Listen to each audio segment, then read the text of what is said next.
आप सभी को नमस्कार। आज मैं आप सभी के समक्ष शिवजी भगवान की एक कहानी लेकर आई हूँ कि जब शिवजी ने ली पार्वती जी की प्रेम परीक्षा तो पार्वती जी ने कहा विवाह करूंगी तो शिवजी के साथ करूंगी। तो श्रवण करते हैं ये कहानी।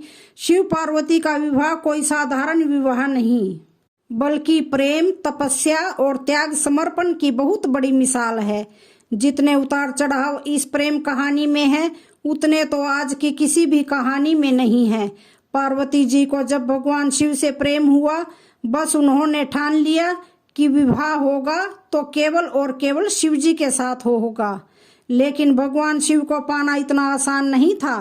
तो पार्वती जी ने भी ऐसी तपस्या की कि तीनों लोग थर्रा गए।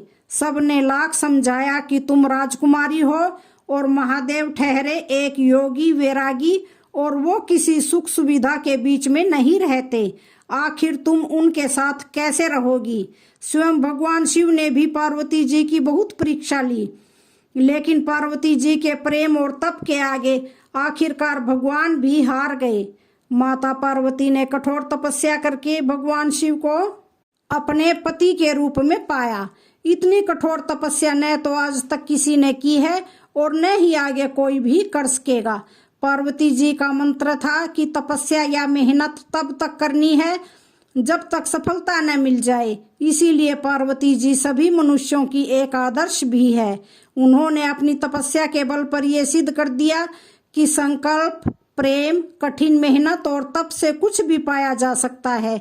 कितनी ही बड़ी परीक्षा में सफल हुआ जा सकता है। आदिकाल से ही स्त्रियां मन चाहे वर की प्राप्ति के लिए गौरी जी की आराधना करती आ रही हैं। गौरी जी की आराधना से विवाह में आने वाली सभी बाधाएं दूर हो जाती हैं। सभी युगों में जब जब माता लक्ष्मी ने मानव कल्याण के लिए पृथ्वी पर जन्म लिया है तब तब उन्होंने भगवान विष्णु जी को पति रूप में पाने के लिए माँ गौरी की आराधना की है। त्रेता युग में माता सीता हो या द्वापर युग में माता रुक्मणी, सभी रूपों में उन्होंने माता गौरी जी के आशीर्वाद से अपने मन चाहे वर की प्राप्ति की है। वहीं पत्नियां अपने पति का प्रेम और अमर सुहाग का वरदान पाने के लिए पार्वती माता जी का पूजन करती हैं।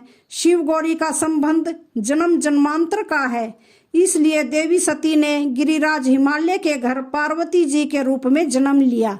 पार्वती जी का प्रभाव बताते हुए गोस्वामी तुलसीदास जी रामचरितमानस में लिखते हैं कि पार्वती जी के जन्म से संसार में सभी तरह की संपत्तियां और सिद्धियां छा गईं। पर्वत की नदियों में पवित्र जल बहने लगा। हिमालय पर अनेक तरह के नए नए वृक्ष फूलों और फलों से लद गए और वहां कई तरह की सुंदर मणियों की खानें प्रकट हो गई। पर्वत पर सभी तरह के पशु पक्षी अपनी स्वाभाविक शत्रुता भूलकर एक दूसरे के साथ प्रेम से रहने लगे। सब नर नारी, पशु पक्षी और सभी तरह के जीव बड़े आनंद और सुख से रहने लगे। पर्वत पर रोज नए नए मंगल उत्सव होने लगे। पार्वती जी जब बड़ी हुई तो रोज अपनी सहेलियों के साथ भगवान शिव के दर्शन के लिए कैलाश चली जाया करती थी। दरअसल वह मन ही मन भगवान शिव से बहुत प्रेम करने लगी थी, लेकिन तब ये बात उन्होंने किसी को नहीं बताई थी। वहीं भगवान शिव अपनी योग साधना में ही लीन रहते थे। उन पर किसी बात का कोई असर ही नहीं होता था। एक बार देवर्षि नारद हिमालय के घर पहुंचे। देवर्षि नारद को देखकर हिमालय ने उनका बड़े आदर से स्वागत सत्कार किया और अपनी पुत्री पार्वती जी के बारे में पूछा। उन्होंने नारद जी से कहा कि कृपा आप हमें हमारी पुत्री पार्वती के गुण, दोषों और विवाह आदि के बारे में बताएं। इस पर नारद जी ने कहा कि हे हिमालय, आपकी पुत्री तो गुणों की खान है और सुंदर, सुशील और समझदार है। वह शक्ति का अवतार है। संसार भर में उसकी पूजा होगी और जो भी उसकी पूजा करेगा उसके लिए किसी भी तरह का सुख दुर्लभ नहीं रह जाएगा। संसार भर की सभी स्त्रियां पार्वती का नाम जपते हुए पतिव्रत धर्म का पालन करने लगेंगी। पार्वती अपने पति की प्रिय होगी और उसका सुहाग अमर रहेगा। अपनी पुत्री की वजह से तुम्हें भी हमेशा यश की प्राप्ति होगी और तुम्हारा सब तरह से कल्याण होगा। बातों ही बातों में नारद जी ने यह भी बताया कि पार्वती जी का विवाह भगवान शिव से होगा। ये सुनकर पार्वती जी बेहद प्रसन्न हुई। लेकिन पार्वती जी के माता पिता, सहेलियां आदि बड़ी चिंता में आ गए, क्योंकि उन सब के मन में भगवान शिव की यही छवि थी कि वे एक योगी हैं, सिर पर जटा रखते हैं, पूरी तरह से वैरागी हैं, किसी सुख सुविधा के बीच नहीं रहते, बल्कि सर्प, नाग और भूत प्रेतों आदि से घिरे रहते हैं। लेकिन फिर नारद जी ने समझाया कि भगवान शिव ही सर्वशक्तिमान और अत्यंत दयालु हैं। उनका वेश वैसा नहीं है जैसा सबको दिखाई देता है। उनके रूप और सौंदर्य के आगे तो करोड़ों कामदेवों की छवि भी फीकी है। सारी अमंगल चीजें महादेव से जुड़कर मंगल और शुभ हो जाती हैं। संसार में ऐसा कोई नहीं जिसके स्वामी भगवान शिव न हो। इंसान के कर्म फल को बदलने की शक्ति भी उन्हीं के हाथों में है। उन्हें समझना किसी के वश की बात नहीं है। तब जाकर पार्वती जी के माता पिता और सहेलियों की चिंता कम हुई। फिर नारद जी ने यह भी बताया कि शिव जी की आराधना बहुत ही कठिन है, लेकिन तपस्या करने से वे बहुत जल्दी प्रसन्न भी हो जाते हैं। उन्हें पाने के लिए पार्वती को कठोर तपस्या करनी होगी। ऐसा कहकर नारद जी ने पार्वती जी और उनके माता पिता को आशीर्वाद दिया।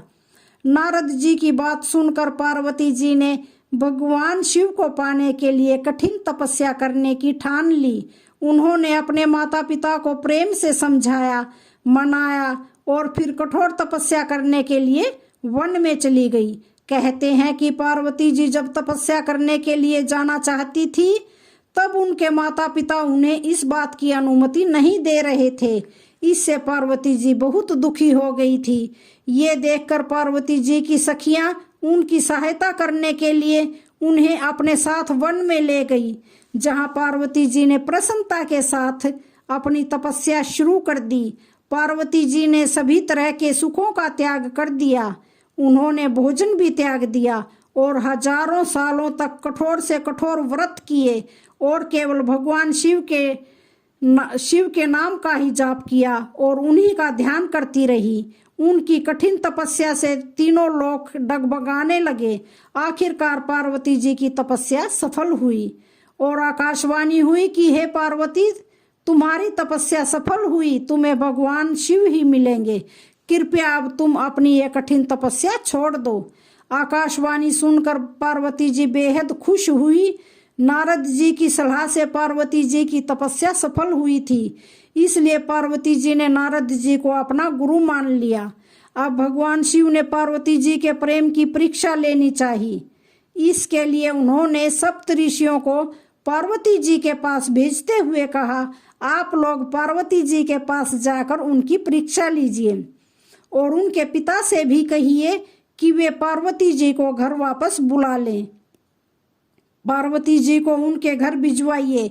भगवान शिव जी के कहने पर सप्तऋषि पार्वती जी के पास पहुंचे। उस समय पार्वती जी तपस्या की मूर्ति लग रही थी। सप्तऋषियों ने पार्वती जी के प्रेम की परीक्षा लेने के लिए उनसे भगवान शिव के लिए बड़ी अजीब अजीब सी बातें कही।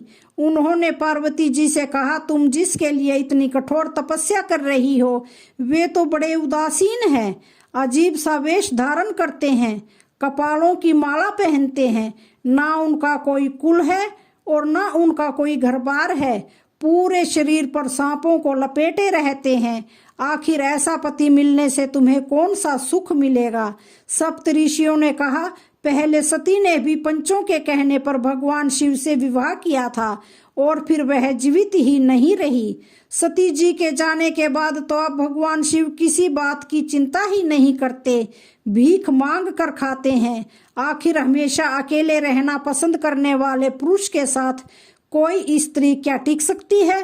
तुम नारद के बहकावे में आ गई हो। आखिर नारद के कहने से किसका घर बार बसा है। सप्तऋषियों ने पार्वती जी से कहा, हमारी बात सुनो, तुम्हारे लिए बहुत ही सुंदर, पवित्र, सुशील और सुखदायी अच्छा वर भगवान विष्णु है। जिनकी कीर्ति चारों तरफ फैली हुई है, वह बैकुंठ में भी सुख सुविधाओं के साथ रहते हैं। हम ऐसे वर को लाकर तुमसे मिला देंगे। सप्त ऋषियों की बात सुनकर पार्वती जी हंस पड़ी। उन्होंने कहा, माना कि मेरे भगवान शिव में बहुत अवगुण है, लेकिन मेरा तो एक ही मन है और उनमें केवल भगवान शिव ही बस चुके हैं। मैं तो उनके लिए अपना सब कुछ हार चुकी हूँ, तो अब मैं उनके गुण दोषों को क्यों देखूं? मुझे तो स्वयं भगवान शिव भी 100 बार मना करें तो भी मैं करोड़ों जन्मों तक यही कहूंगी कि मैं केवल भगवान शिव से ही विवाह करूंगी, नहीं तो कुंवारी ही रहूंगी। पार्वती जी ने सप्त ऋषियों से आगे कहा, सबकी निंदा करने वालों को आलस्य तो होता नहीं, कभी यहाँ तो कभी वहां जाकर इस तरह की बातें करते रहते हैं। लेकिन संसार में और भी बहुत से वर कन्या हैं, कृपया आप सभी जाकर उनसे ऐसी बातें कीजिए। मैं तो पर्वत की पुत्री हूँ, एक बार जहाँ शिथिर हो गई वहां से नहीं हटूंगी, फिर चाहे मेरा शरीर ही छूट जाए। मैंने नारद जी को अपना गुरु माना है और जिसे अपने गुरु की बात पर विश्वास ही न हो, उसे कोई भी सुख सिद्धि मिल भी नहीं सकती। कृपया अब आप सब जाइए, आपको देर हो रही होगी। भगवान शिव के प्रति पार्वती जी का ऐसा प्रेम देखकर सप्त ऋषियों ने उन्हें प्रणाम किया और कहा, हे जगत जननी माता, हे भवानी, आपकी जय हो। हमने भगवान शिव के लिए जो कुछ भी कहा, कृपया उसके लिए हमें क्षमा कर दीजिए। हम तो उन्हीं के कहने पर केवल आपकी परीक्षा लेने आए थे। आप और भगवान शिव समस्त संसार के माता पिता हैं। और इस तरह पार्वती जी हर परीक्षा में पूरी तरह सफल हो गईं। बड़ी धूमधाम से उनका विवाह भगवान शिव जी के साथ हुआ, जिसका साक्षी संसार का हर एक प्राणी बना था। विवाह के बाद पार्वती जी महादेव जी के साथ सुख और आनंद के साथ रहने लगी। तो आज की वीडियो का यहीं पर समापन होता है। वीडियो अच्छी लगे तो चैनल को लाइक, शेयर, सब्सक्राइब जरूर करें। धन्यवाद।